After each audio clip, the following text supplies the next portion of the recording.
Hi everyone, good morning.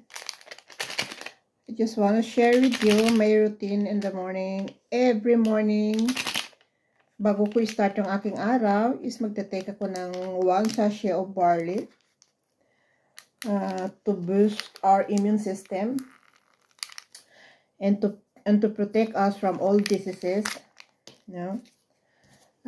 Lahat po ng edad is pwedeng uminom ng barley. Bata, buntis, yung mga nanay na nagpadede is pwede po sila sa barley. Yung mga matatanda, kahit na po anong karamdaman meron kayo is pwede po ang barley. Kahit na yung may mga bukol, diabetes, yung nakaranas ng stroke is pwede ang barley.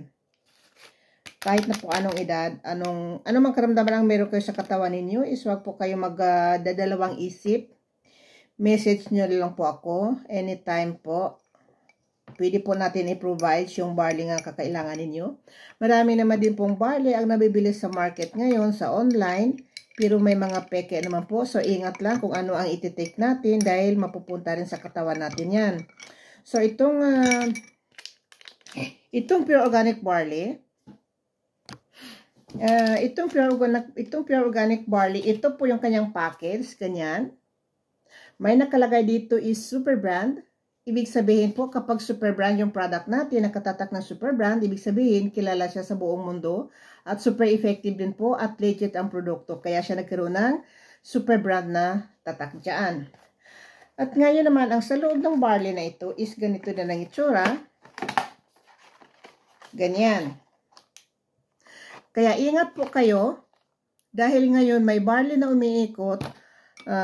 Wait lang, iinumin ko muna ito dahil kailangan ito pag natimpla na agad nang iinumin within 20 minutes para yung enzyme niya is hindi mawawala. Kasi pag nawawala yung enzyme niya, so hindi na siya effective. Kaya pag timpla nito is agad nyo nang inumin. Kamunti ko na makalimutan.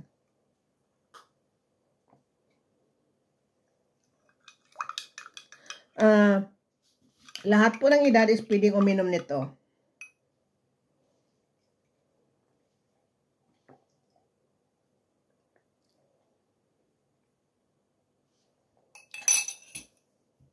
Ayan. So, isa-share ko lang po sa inyo ng madalian. Sa loob po ng barley, sa loob ng box na ito, ganyan ang itsura, ganyan. Ang sa loob naman is ganyan ang itsura. May tatak din dito ng amazing brand, super brand, at halal. So, kahit na mga kaibigan natin o kapatid natin Muslim is pwede silang uminom nito dahil may nakalagay dyan halal. At ganyan din ang itsura. Kaya ako na sinishare kung ano ang itsura sa loob dahil po sa ngayon, may umiikot ngayon sa internet yung nabibili yung peke. Ang package na ginaya, pero ang sa loob parang seasoning lang ng pancit canton, yung silver lang ang package niya. So pag yan ang nabili nyo po, hindi nyo iti-take yan kasi hindi nyo alam kung ano ang nasa loob ng sachet na yon. Kaya para sa inyo, sa may mga masamang karamdaman sa katawan, so if ever mangangailangan kayo ng barley, so PM nyo lang ako. Direct PM nyo lang ako. And soon, magkaroon din tayo ng stock sa lugar natin dyan sa may Balut Island or sa Jensan. So, yes guys, ito yung original ng barley. So, thanks for watching. God bless and share this video. So, para din ang ibang tao is nakakaalam nito na ito yung itsura ng original. So, God bless and thanks for watching. Bye!